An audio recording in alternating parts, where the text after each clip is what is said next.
Hello, happy Saturday, and the truth will make you free. Well, that's what we're told. The truth will always out.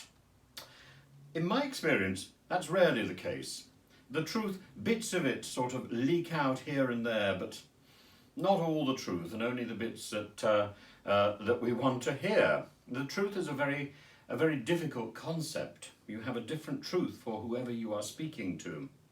Now, in 2016, the Kremlin, we are told today in The Guardian that the Kremlin planned to compromise Donald Trump.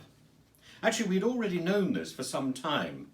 Today we learn that the Kremlin had decided that Trump was mentally unstable, and they wanted to create social turmoil to drum up unrest, disturbance, to create that. And they also said that Trump had an inferiority complex. Again, it's the sort of thing that we knew. And more than that, they said that they had compromising material. Now, where does this come from?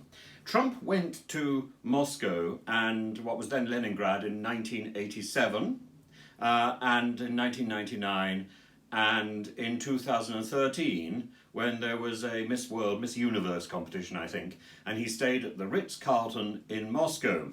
I know it. And it was always known in Moscow that these big hotels had pretty aggressive surveillance in every room, so you just had to be careful.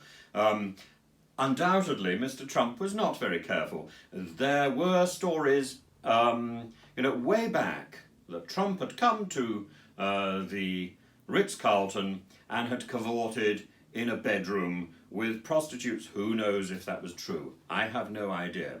Anyway, on Trump's campaign, his campaign manager was a man called Paul Manafort. And Paul Manafort had done work in the Ukraine and had been very close to a man called Konstantin Kilimnik. Now, Konstantin Kilimnik was employed by the Russian Secret Service, particularly the GRU.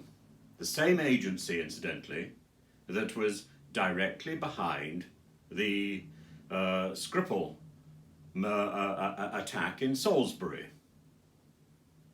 So there's a clear chain there, and this Konstantin Kilimnik, we know he has an alias. It's Petro Baranko that he uses on Twitter, and oh my goodness, all of this story which has emerged today in The Guardian actually had emerged some time ago in a thing called the Steele report.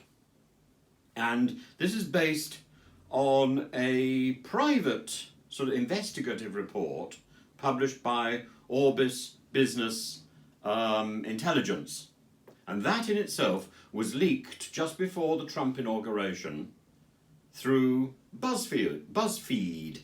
And it suggested, as today the news in The Guardian suggests, serious collusion between Trump and the Kremlin. Well, actually, the news in The Guardian today doesn't suggest that Trump was very much aware of it.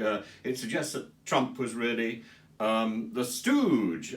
Trump was being played by the Kremlin, which seems to me to be significantly more realistic.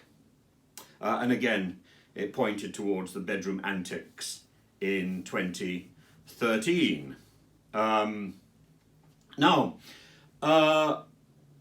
Trump could dismiss this, as he did at the time, as fake news and garbage. The efforts by Putin to destabilize the American system. Well, suddenly we now start to see all this slotting into place. This was not necessarily to help Trump. This was in revenge for the sanctions which had been placed on the Kremlin by the Obama administration. And Obama had blown the whistle and said, "You are interfering in our national political life." Now, Steele, this man who is responsible for the report, he was British Secret Service. He was he had in fact been the president of the Cambridge Union, and he'd been in the Secret Service based in Moscow, in Paris, and in Afghanistan. So he knew what he was doing. But more than that, he was apparently the handler of Alexander Litvinenko, the fellow who was poisoned years ago. And so again, I think he knew what he was doing.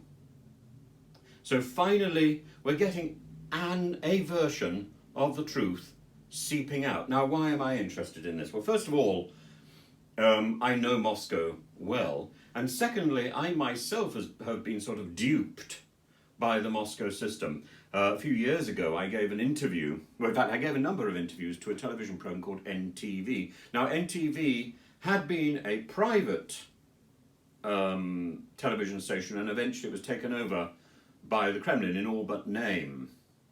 And the program that I was interviewed for a few times was a thing called Itogi Nedeli, the results of the week. It all sounds very grand, and it was presented by a lady called Irada Zeynalova.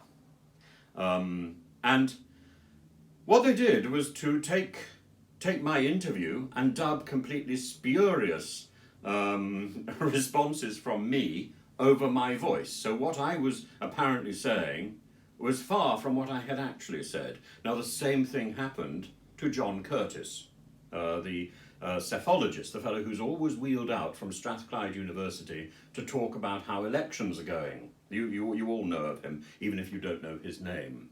Now, he had pretty well the same experience as me, but he didn't have the evidence. I, however, bizarrely, through some strange fluke, had taken an iPhone recording of one of the interviews, and I was able to put that interview against what was actually broadcast. Now, undoubtedly, the people, Irada Zeynalova could assume A, I would not see the broadcast, and B, I would not be in Moscow at the time when it was broadcast. Oddly, I both saw it and I was in Moscow, and I understood what was going on, and I protested, and I got nowhere really, though the BBC did write an interesting report about it. Now, this is in the context of lots and lots of things that were doctored and dubbed, and I presume it's still going on. So, for example, the film Avengers Endgame was censored and redubbed to take out the gay subplot. And you may think, well, that's not terribly important. And in a way, I would agree with you.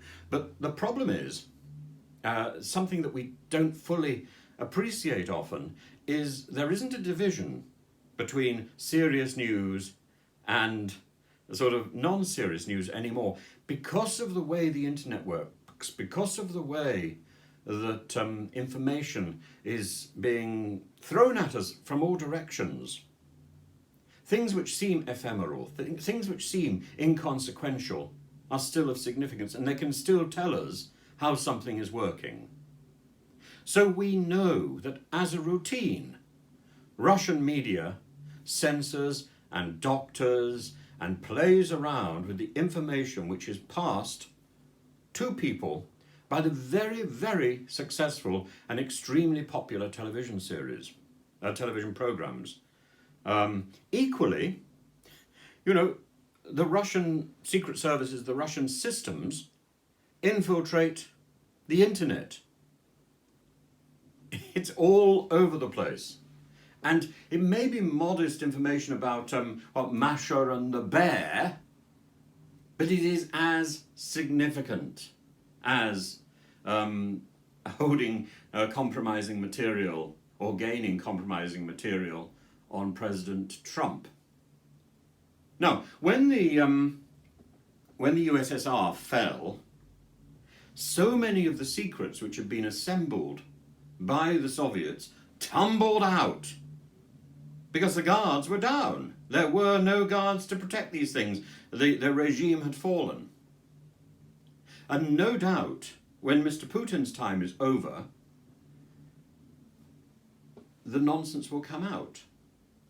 Some element of the truth is always going to come out. It's not going to come out from Mr. Trump, because I do not think Mr. Trump was actively aware of what was going on. I don't think Mr. Trump was probably that actively aware of anything that was going on in Russia or in America, but that's another matter entirely, and I don't wish to be drawn on that too much. But if Mr. Trump today, who tomorrow? Boris, Mrs. May, the Pope. Who knows where, who's having influence on whom? We live in a very, very strange world, and we have to be careful. We have to be careful of our own security. So, I'll put up some more videos today. Do follow my channel, Zontal Films Limited, and also ring the bell. I think it's down there. Do ring the bell. Have fun. And remember this. Remember this, because this, I think, tells us everything about this particular story. Inside this little matrushka, there is another, and another, and another, and it just goes on. Where is the truth? God knows where the truth is. You see, it just goes on, and we have no idea what the truth is. Do you think there's another one? Oh God, yes there is. Because it just, in fact, you think that's the end of it, don't you? No, look. There's this tiny little thing here. Is that the truth? No. No. The truth is elusive. And our job is not necessarily to identify the truth. Our job is to search for it. It's the searching which is important. And that's an effort we must never give up. Have fun.